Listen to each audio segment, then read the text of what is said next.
2024-এর চৌহদ্দি পেরিয়ে আমরা চলে এসেছি 2025-এ। কিছুটা সরল রেখা, কিছুটা বক্ররেখায় সবার খুব ভালো কাটুক এই 2025।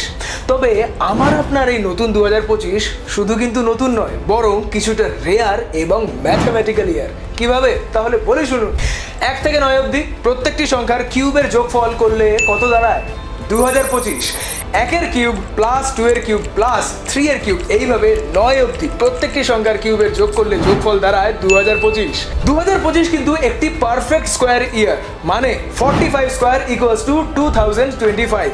এর আগে এরকম পারফেক্ট স্কোয়ার ইয়ার ছিল 1936, কারণ 44 স্কোয়ার ইকুয়ালস টু 1936, অর্থাৎ 89 বছর পর এলো এই পারফেক্ট স্কোয়ার ইয়ার। এবং আবার এই পারফেক্ট স্কোয়ার ইয়ার কবে আসবে জানেন? আজ থেকে 92 বছর পর, 2116 সালে, কারণ 46 স্কোয়ার ইকুয়ালস টু 2116। দাঁড়ান, এখানেই শেষ নয়। 2025-এর 2025 চারটে সংখ্যাকে যোগ করলে যোগফল কত দাঁড়ায়? 9। এবার এই 9 সংখ্যাটি কিন্তু ঐতিহাসিকভাবে যথেষ্ট তাৎপর্যপূর্ণ।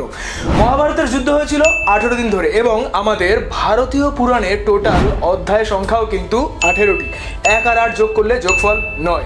আবার মা দুর্গার 9টি রূপ, গ্রহরত্ন 9 প্রকার, এবং আমাদের ভারতীয় নাট্যশাস্ত্রের কিন্তু নবরসের দেখা মেলে। তাই সংখ্যাতত্ত্বর দিক দিয়ে বিচার করলেও কিন্তু 2025 আমাদের সবার কাছে খুবই স্পেশাল।